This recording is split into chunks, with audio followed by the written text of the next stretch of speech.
नमस्ते बच्चों, आपका एक वीडियो में जो है स्वागत है।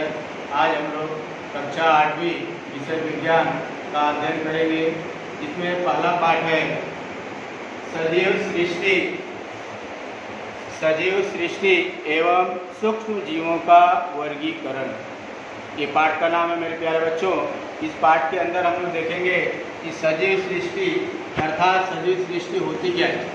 मेरे प्यारे बच्चों, आपको मालूम होगा कि इस भूपृष्ठ के ऊपर बहुत सारे सजीव हैं, जिसमें वनस्पतियां भी हैं और प्राणी भी, अर्थात सूक्ष्म से लेकर विशालकाय तक असंख्य प्राणी इसके अंतर्गत आते हैं। और इन सभी प्राणियों को मिलाकर, चाहे वनस्पति हो चाहे प्राणी, इन सभी को मिलाकर अर्थात एक सजीव सृष्टि का निर्माण हुआ है, जिससे पूरा विश्व भरा हुआ है। इसके अलावा इस पाठ में हमको देखना है कि सूक्ष्म जीवों का वर्गीकरण। सूक्ष्म जीव क्या होते हैं?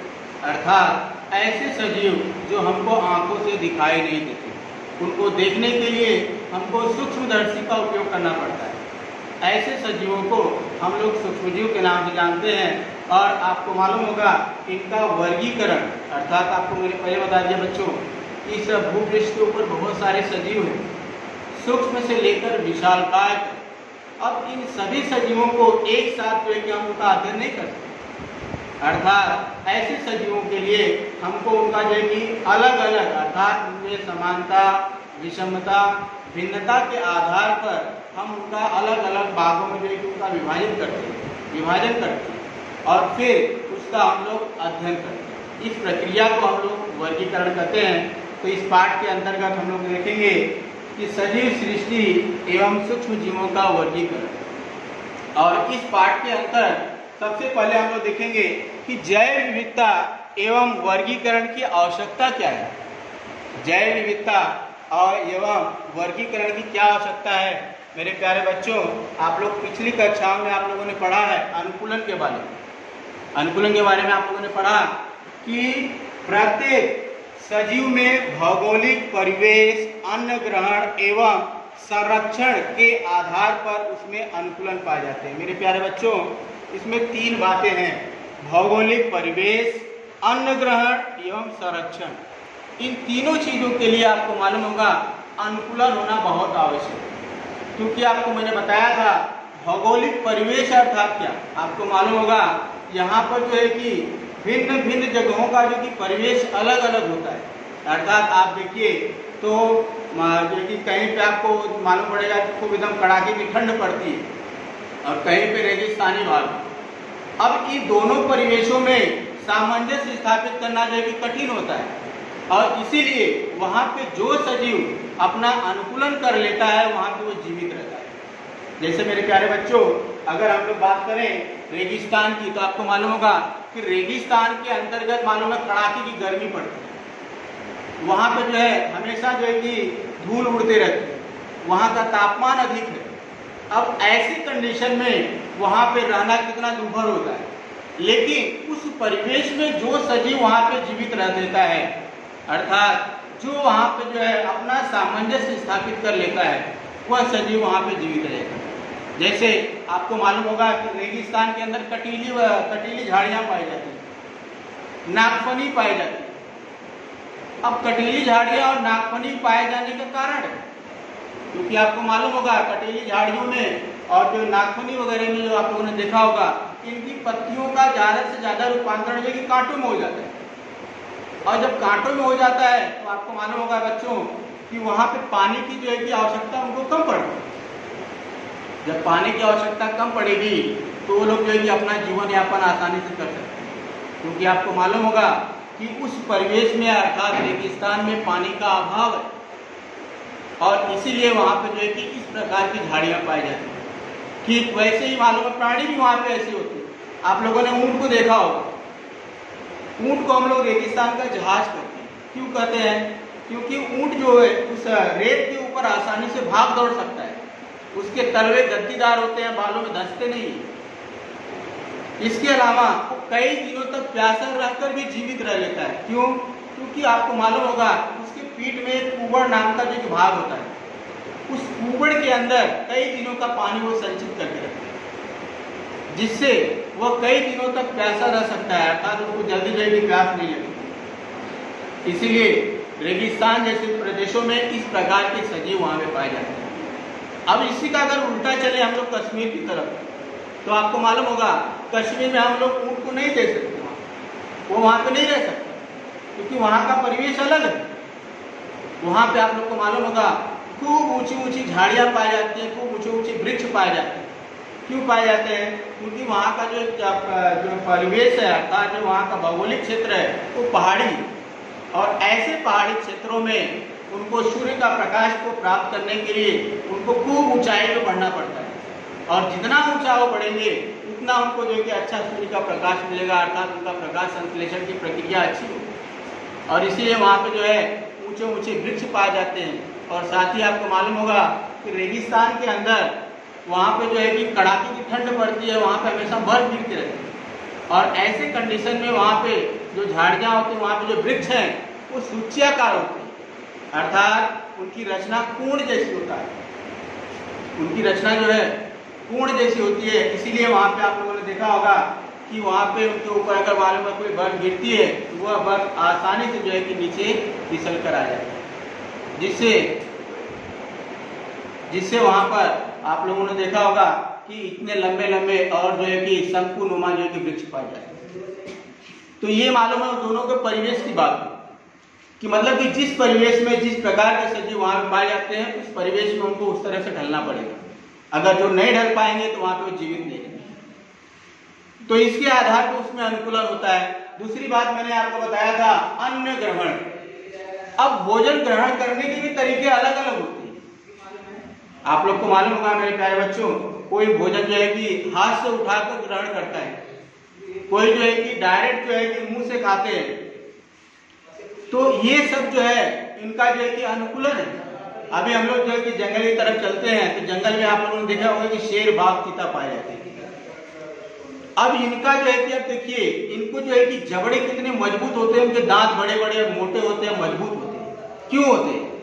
क्योंकि अगर इनका इस तरह से जबड़ा मजबूत नहीं रहेगा, उनका दांत मजबूत नहीं रहेंगे, उनके दांत बड़े नहीं रहेंगे, तो जो है कि शिकार बढ़िया से नहीं कर सकते, क्योंकि इनको शिकार करना पड़ता है। और इसीलिए इनका जो है कि सामंजस्य स्थापित करने के लिए ये सारी चीजें जो है कि इनकी मजबूत पाई जाती है। उनके पंजे जो है कि कितने मजबूत होते हैं, तो ये सब मालूम है। अर्थात अन्न ग्रहण के आधार पे उसमें जो है कि अनुकूलन पाया जाता है। जो सजीव किस प्रकार मतलब कि अगर जीवित रहना है तो उसको शिकार करना पड़ेगा, और शिकार करने के लिए ये सारी चीजें जो है कि उसमें डलना चाहिए। इसके अलावा तीसरी बात मैंने आपको बताया था कि संरक्षण जो है प्रत्येक सजीवों के लिए आवश्यक है। प्रत्येक सजीव जिस परिवेश में रहता है, आपको मालूम होगा कि जो सजीव मालूम है जो ठंडे वाले प्रदेशों में रहते हैं उनके शरीर पे जो है कि लंबे लंबे बाल पाए जाते हैं। उनके शरीर पर जो है कि उनकी चमड़ियां जो है कि एकदम मोटी होती है, जिससे वो ठंड से जो है कि बच सकते।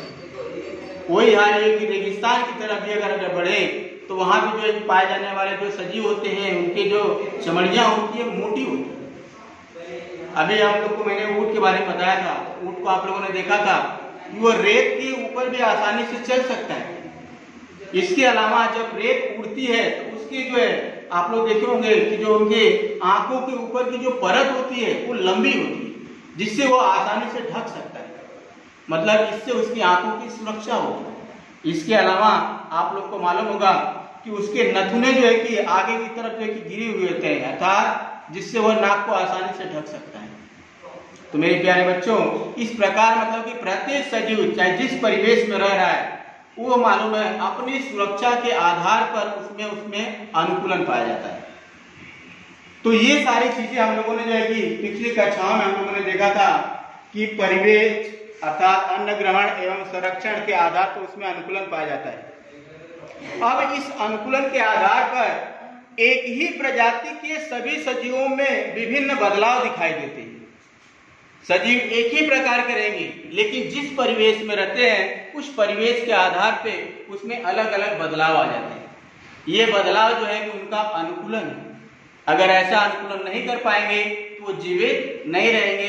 इसीलिए एक ही प्रजातियों के जो है कि भिन्न भिन्न हमको परिवर्तन दिखाई देते हैं। परिवेश के आधार पर, मतलब जो सजीव जहां पर रहता है उसके आधार पर उसके शरीर के अंगों में, उसके शरीर के अवयवों में परिवर्तन दिखाई देते हैं। इसके अलावा मेरे प्यारे बच्चों, आपको मैंने पहले बता दिया कि इस भूपृष्ठ के ऊपर बहुत सारे सजीव पाए जाते हैं, बहुत सारी वनस्पतियां पाई जाती हैं, बहुत सारे प्राणी पाए जाते हैं, सूक्ष्म से लेकर विशालकाय तक। पानी में कोई पाए जाते हैं, इसके अलावा जमीन पे पाए जाते हैं।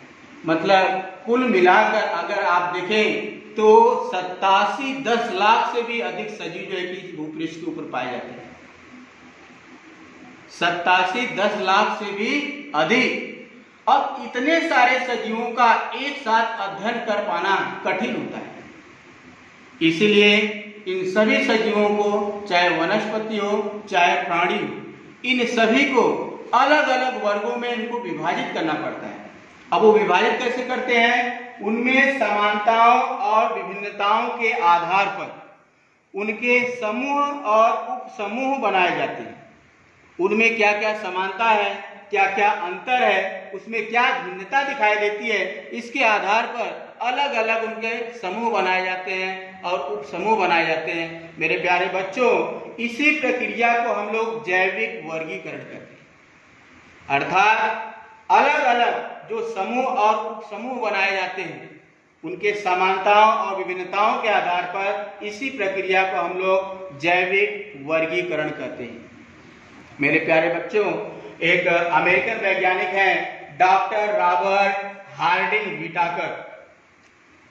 डॉक्टर रॉबर्ट हार्डिंग विटाकर, इस वैज्ञानिक ने इस मापदंड के आधार पर जो है कि वर्गीकरण की जो है कि एक जो आपको नीचे दिखाई दे रहा है, इस प्रकार इन्होंने जो है कि इसका वर्गीकरण किया है। तो वर्गीकरण के लिए भिन्न भिन्न प्रकार के मापदंडों का उन्होंने उपयोग किया कि इस मापदंड के अंदर कौन से सजीवों का समावेश होता है। जैसे पहला आपको दिया है कोशिका की जटिलता। कोशिका की जटिलता में इन्होंने ऐसे सजीवों को लिया है जो आदि केंद्र की और दृश्य केंद्र की है। आदि केंद्र की क्या होता है और दृश्य केंद्र की क्या होता है?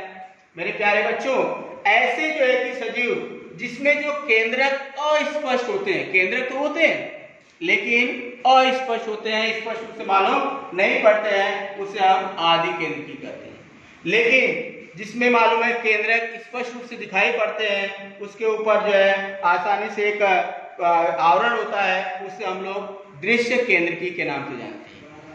तो पहले ग्रुप में उन्होंने कोशिका की जटिलता में आदि केंद्र की और दृश्य केंद्र की ऐसे सजीवों का जो है कि समावेश किया।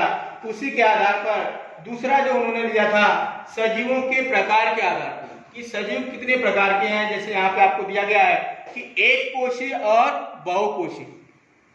इस प्रकार में इस प्रकार के सजीवों का समावेश किया जो एक कोशिकी होते हैं और बहुकोशिकी होते हैं, जिसमें केवल एक ही कोशिका पाई जाती है, उसे हम लोग एक कोशी सजीव के नाम से जानते हैं। और जिस सजीव में बहुत सारी कोशिकाएं पाई जाती हैं, ऐसे सजीवों का जो है कि हम लोग बहुकोशी के नाम से जानते हैं। लेकिन आपको मेरे प्यारे बच्चों मालूम है कि प्रत्येक सजीव की निर्मित कोशिका से हुई है।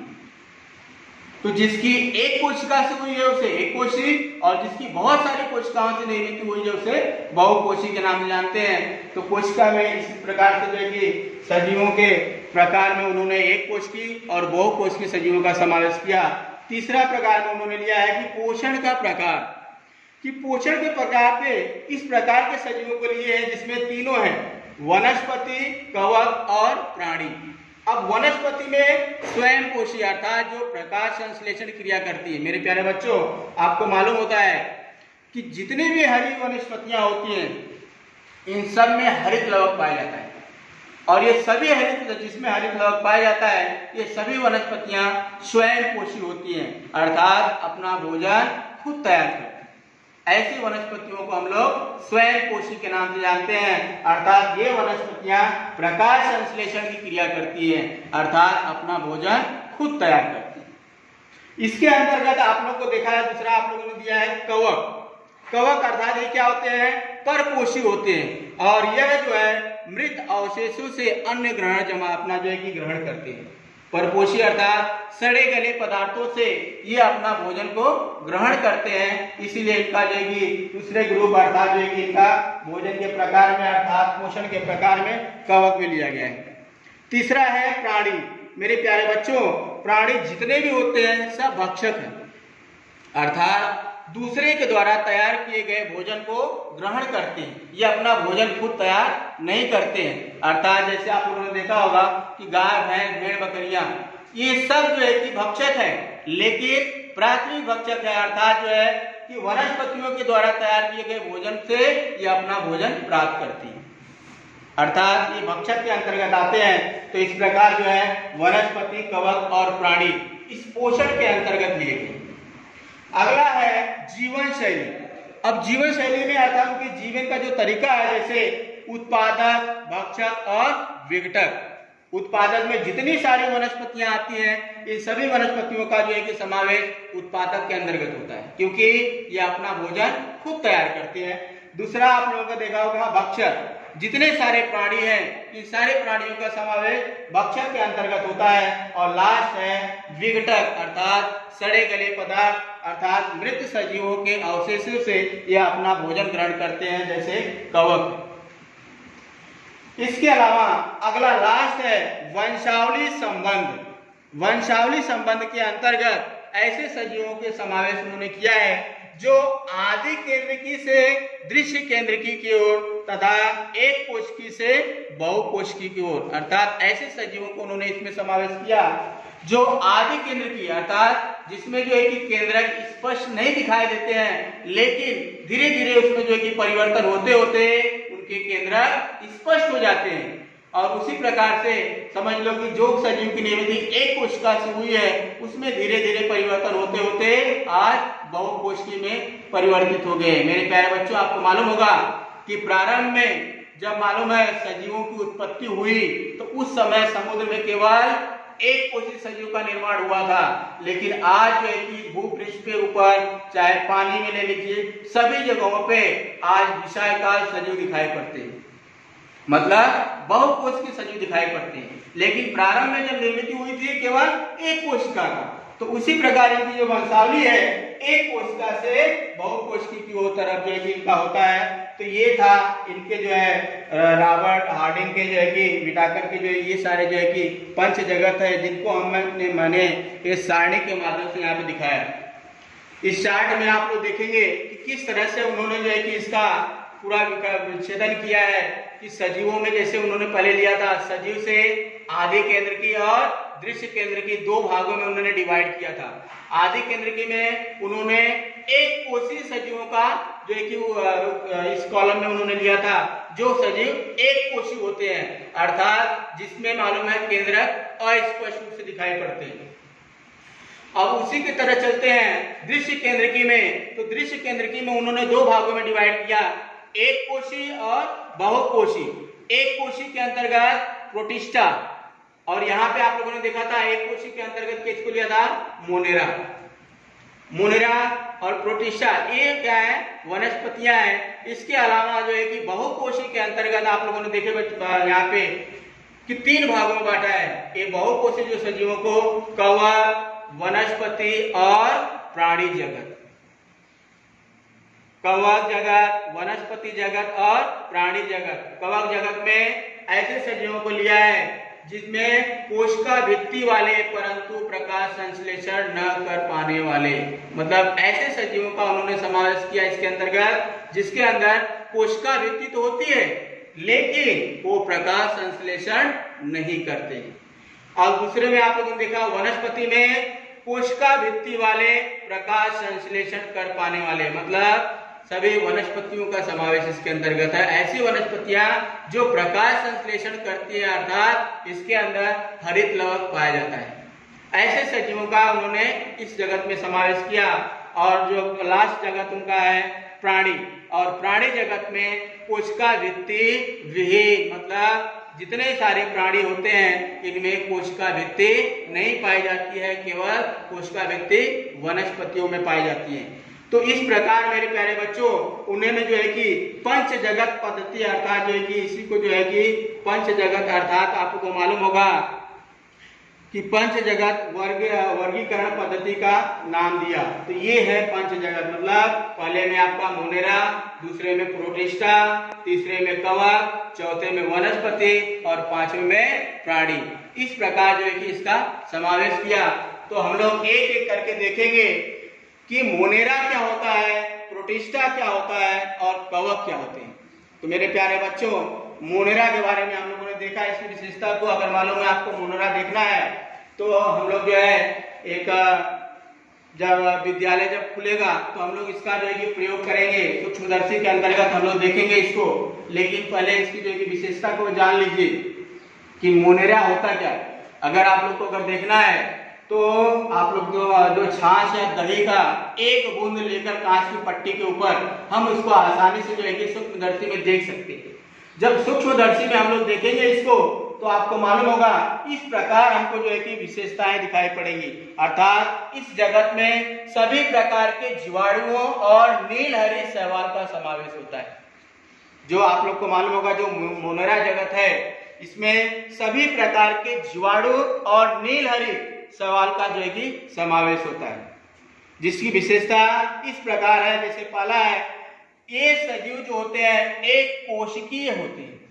ये जितने भी सारे सजीव है मेरे बच्चों वह एक कोशी होते हैं, जिसमें केवल एक ही कोशिका पाई जाती है। दूसरा है, ये स्वयं पोषी या परपोषी होते हैं, अर्थात इसमें जो अपना भोजन स्वयं बनाते हैं वो स्वयं पोषी के अंतर्गत आते हैं। जो अपना भोजन स्वयं नहीं बनाते हैं उसको हम परपोषी के अंतर्गत आते हैं। जैसे नीलहरी शैवाल के बारे में मैंने आपको बताया था कि नीलहरी शैवाल अर्थात उसमें हरित लवक पाया जाता है और इसीलिए यह अपना जो कि भोजन स्वयं बनाती है, इसीलिए इसको हम लोग स्वयं पोषी के अंतर्गत जानते हैं। और इसके अलावा जो और भी बाकी सब जो जीवाणु हैं जो जिसमें हरित लवक नहीं पाए जाते हैं ये अपना भोजन स्वयं नहीं बनाते हैं, अर्थात इनको परपोषी के अंतर्गत जानते हैं। इसके अलावा ये आदि केंद्रकी होते हैं जिनमें आवरण युक्त केंद्रक या कोशिका के अंगक नहीं होते।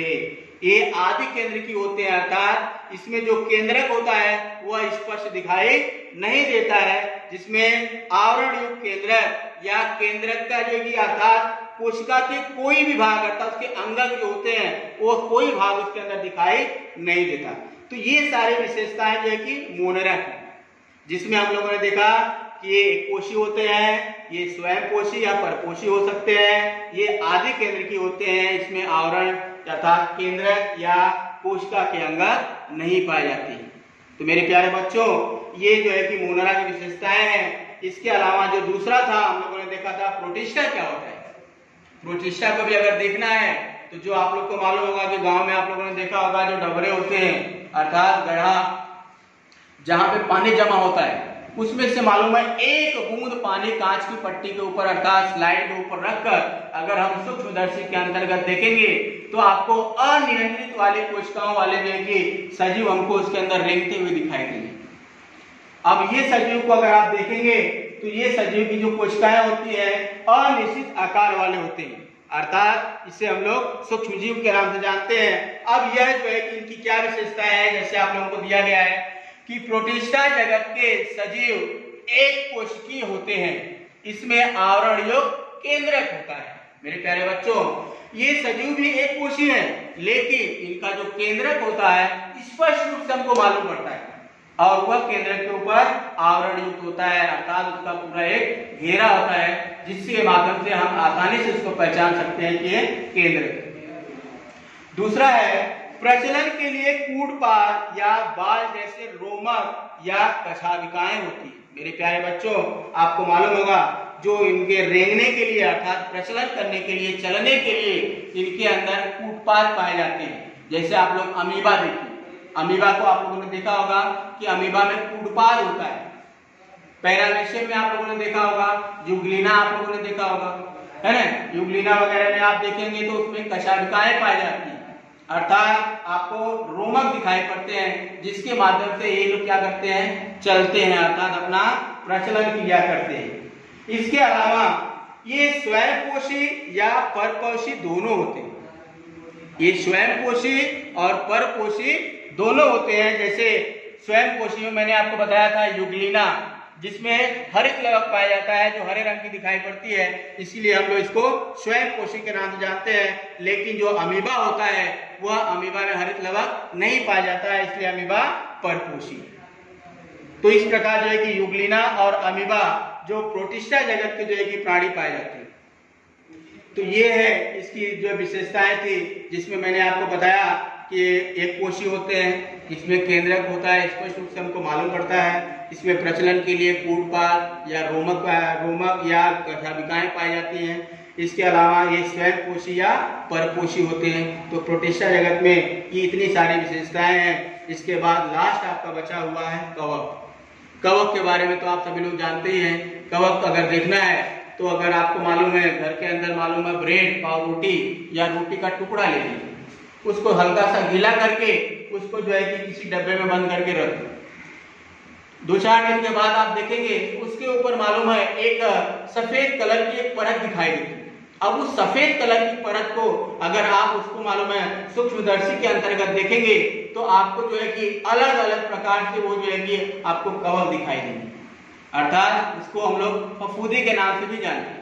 अब इसकी क्या विशेषताएं होती हैं जो मैंने आपको यहाँ पर दिया है कि देखिए, यहाँ पे पहली विशेषता है कि कवक जगत में परपोषी और दृश्य केंद्र की सजीवों का समावेश होता है।